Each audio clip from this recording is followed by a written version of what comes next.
আসসালামু আলাইকুম প্রিয় শিক্ষার্থী বন্ধুরা, কেমন আছেন আপনারা? আশা করছি আপনারা খুব ভালো আছেন। আপনাদের পরীক্ষার প্রিপারেশন কেমন হচ্ছে, আর যাদের পরীক্ষা হয়েছে তাদের পরীক্ষাগুলো কেমন হয়েছে? আমি আজকে 18তম নিবন্ধনের একটা ভাইবা নিয়ে আসবো। সেটা হচ্ছে প্রার্থী সালাম দিয়ে অনুমতি নিয়ে প্রবেশ করলেন। স্যার বললেন, আসুন বসুন। নাম কি? বললাম। কোথায় লেখাপড়া করেছেন? সেটাও বললাম। কামিল শেষ কি না? বললাম। আপনার নামের একজন সাহাবীর নাম আছে, বলুন। এরপর প্রার্থী বলার পর বুখারীর পূর্ণ নাম কি? বুখারীর পূর্ণ নাম আবু আবদুল্লাহ মুহাম্মদ ইবনে ইসমাইল ইবনে ইব্রাহিম ইবনে মুগিরা ইবনে বারদিসবা আল জুফি। জামে কাকে বলে? হাদিসকে বিষয়বস্তু অনুসারে সাজানো হয়েছে এবং সমস্ত প্রধানগুলো সন্নিবেশিত যে হাদিস গ্রন্থে আছে তাকে জামে গ্রন্থ বলে। কামিলের বিষয়গুলো নাম বলুন। আর প্রথম বর্ষের বিষয়গুলো আর তারিখুল ইসলামী ওয়া তারিখুল ইলমুল হাদিস, সুনানে আবু দাউদ ওয়া মুস্তালাহুল হাদিস, জামিউত তিরমিজি, তারপর শরহুল মানিজিল আসার ওয়া সুনানু ইবনে মাজা। এরপর দ্বিতীয় বর্ষের বইগুলোর নাম সুনানুন নাসাই ওয়া উলুমুল হাদিস, সহিহুল বুখারি প্রথম খণ্ড, সহিহুল বুখারি দ্বিতীয় খণ্ড, আর সহিহুল ইল মুসলিম। এরপর নামাজের সর্বপ্রথম কত ওয়াক্ত ফরজ হয়?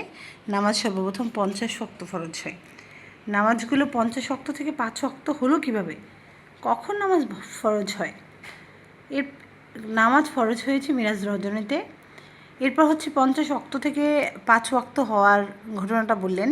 অর্থাৎ রাসূল সাল্লাল্লাহু আলাইহি ওয়াসাল্লাম যখন মিরাজে গমন করেন তখন আল্লাহ তাআলার সান্নিধ্যে যাওয়ার পর আল্লাহ তাআলা রাসূল সাল্লাল্লাহু আলাইহি ওয়াসাল্লামের মাধ্যমে তার রাসূল সাল্লাল্লাহু এর উম্মদের জন্য 50 ওয়াক্ত নামাজ আল্লাহ ফরজ করে দিয়েছেন। তখন রাসূল সাল্লাল্লাহু আলাইহি ওয়াসাল্লাম আল্লাহর কাছ থেকে ফিরে আসছিলেন। সেই সময় এসে মুসা আলাইহিস সালামের সাথে দেখা হলো। মুসা আলাইহিস সালাম বললেন, কী নিয়ে আসছো আল্লাহর কাছ থেকে? তখন বললেন 50 ওয়াক্ত নামাজ। এরপরে মুসা আলাইহিস সালাম বলতেছে, না, আল্লাহর কাছে যাও, ফিরে যাও, নামাজ কমিয়ে নিয়ে আসো, কারণ তোমার উম্মতেরা পড়তে পারবে না। এভাবে 12 ওয়াক্ত পর্যায়ক্রমে আস্তে আস্তে 5 ওয়াক্ত হয়েছে।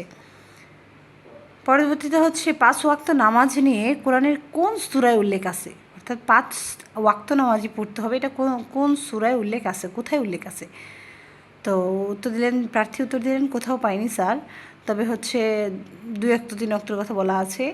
আরেকটা বলা আছে আকিমুস সালাতি অথবা সালাতুল উস্তা, আসরের নামাজকে হেফাজত করা, কিন্তু 5 ওয়াক্ত নামাজ কোথাও উল্লেখ পাইনি স্যার। স্যার বললেন, আর একজন স্যার বললেন যে স্যার ছেড়ে দিই। চেয়ারম্যান স্যার বললেন যে স্যার ছেড়ে দিই। এরপর স্যার বললেন, আপনি আসুন।